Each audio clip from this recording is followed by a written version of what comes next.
Assalamualaikum warahmatullahi wabarakatuh. Saya Izati Filatul Zakiro dari kelas A119 dengan NIM 13519100026 ingin mempresentasikan tentang bakteriologi.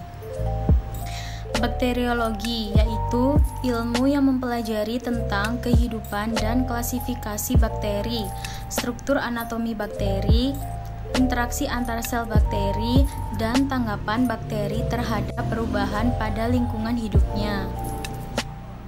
Yang pertama, kita akan membahas tentang struktur dasar sel bakteri. Ada membran sel, tersusun atas lemak dan protein, bersifat semi-variabel, berfungsi untuk mengatur keluar masuknya zat dalam sel. Lalu sitoplasma, yaitu tempat berlangsungnya reaksi metabolik. Nukleoid atau DNA, yaitu untuk mengontrol sintesis protein dan pembawaan sifat pada bakteri tersebut. Lalu ada flagela atau cambuk besar, berfungsi sebagai alat gerak. Flagel ini melekat pada membran luar di dinding sel. Lalu ada ribosom. Fungsinya adalah sebagai tempat sintesis protein, tersusun atas protein dan RNA. Yang terakhir ada mesosom. Mesosom ini terbentuk dari membran sel yang tidak membentuk lipatan. Organel ini berfungsi sebagai tempat pemisahan dua molekul DNA dan berperan juga dalam pembentukan dinding sel baru antara kedua sel anak tersebut. Lalu yang kedua, kita akan membahas tentang ukuran bakteri. Bakteri merupakan organisme mikroskopis, rata-rata berdiameter 1,25 mikrometer. Yang ketiga, ada bentuk bakteri. Ada 3 macam bentuk dari bakteri. Yang pertama, bentuk batang atau bentuk ini biasa disebut dengan basil. Bentuk ini dapat dibedakan menjadi 3. Yang pertama ada monobasil, yaitu bakteri yang hanya berbentuk satu batang tunggal. Contohnya Salmonella typhosa, penyebab penyakit tifus, dan Escherichia coli, bakteri yang terdapat pada usus.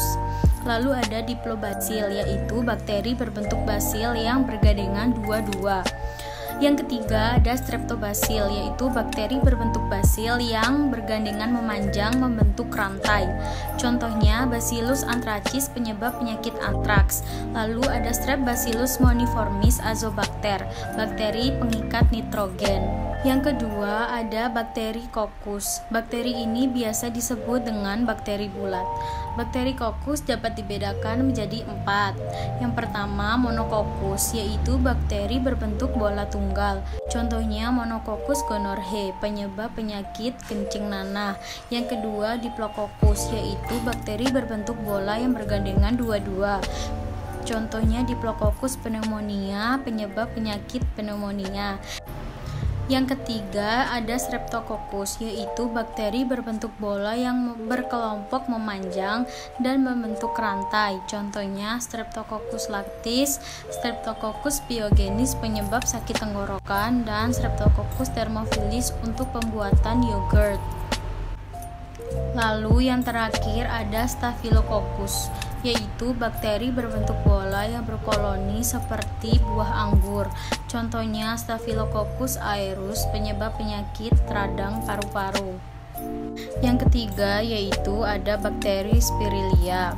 Ada 3 macam, yaitu yang pertama spiral. Bakteri yang bentuknya seperti spiral, contohnya Spirilium. Yang kedua ada vibrio atau bentuk koma yang dianggap sebagai bentuk spiral tak sempurna. Contohnya Vibrio chlore, penyebab penyakit kolera. Yang ketiga Spiroseta, yaitu golongan bakteri berbentuk spiral yang dapat bergerak. Contohnya Spiroseta pallida, penyebab penyakit sifilis. Selanjutnya kita akan membahas tentang perkembangbiakan bakteri. Bakteri berkembang biak dengan cara rekombinasi genetik dan membelah diri. Rekombinasi genetik adalah perpindahan secara langsung bahan genetik atau DNA di antara 2 sel bakteri. Rekombinasi genetik dibagi menjadi 3. Yang pertama transformasi, yaitu perpindahan materi genetik berupa DNA dari sel bakteri yang satu ke sel atau DNA di antara 2 sel bakteri. Rekomendasi genetik dibagi menjadi 3. Yang pertama, transformasi, yaitu perpindahan materi genetik berupa DNA dari sel bakteri yang satu ke sel bakteri yang lain.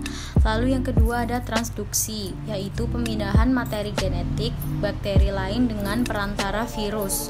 Yang ketiga ada konjugasi, yaitu bergabungnya dua bakteri positif dan negatif dengan membentuk jembatan untuk pemindahan materi genetik. Lalu selanjutnya ada pergerakan bakteri.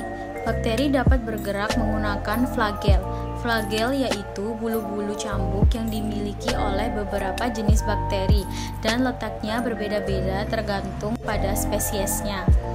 Berdasarkan letak dan jumlah flagel dapat dibedakan menjadi yaitu motorik, yaitu bakteri yang memiliki sebuah flagel pada satu ujungnya saja.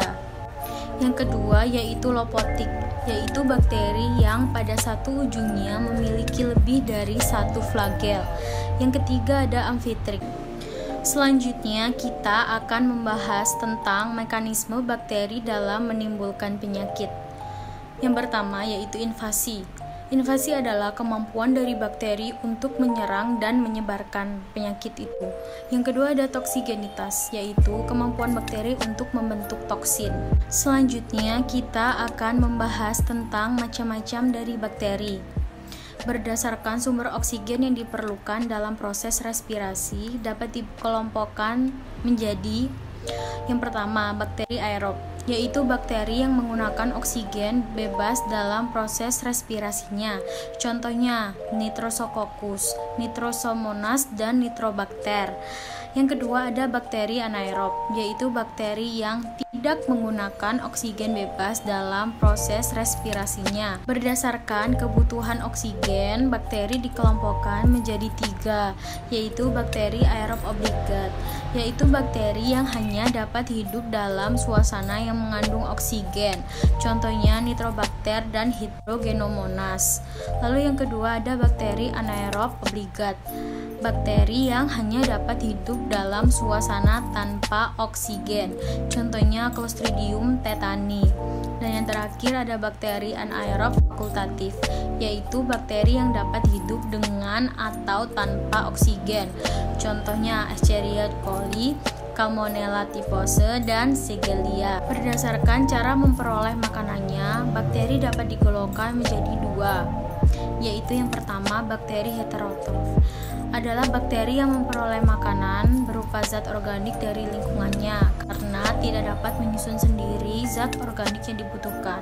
Bakteri heterotrof dibagi menjadi 2. Yang pertama ada bakteri heterotrof yang bersifat saprofit, yaitu bakteri yang mendapatkan zat organik dari sampah, kotoran, bangkai, dan juga sisa makanan. Bakteri ini menguraikan zat organik dalam makanan menjadi zat anorganik, yaitu seperti karbon dioksida, air, energi, dan juga mineral. Yang kedua ada bakteri heterotrof yang bersifat parasit. Bakteri ini merugikan baik pada manusia, hewan, maupun tumbuhan. Bakteri ini menyebabkan sakit atau biasa kita sebut dengan patogen. Yang kedua yaitu bakteri autotrof, adalah bakteri yang dapat menyusun zat makanan sendiri dari zat anorganik yang ada.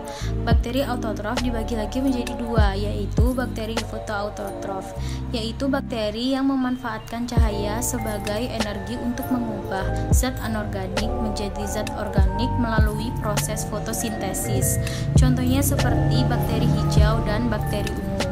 Lalu yang kedua ada bakteri kemoautotrof, yaitu bakteri yang menggunakan energi kimia yang diperoleh pada saat terjadi perombakan zat kimia dari molekul yang kompleks menjadi molekul yang sederhana dengan melepaskan hidrogen.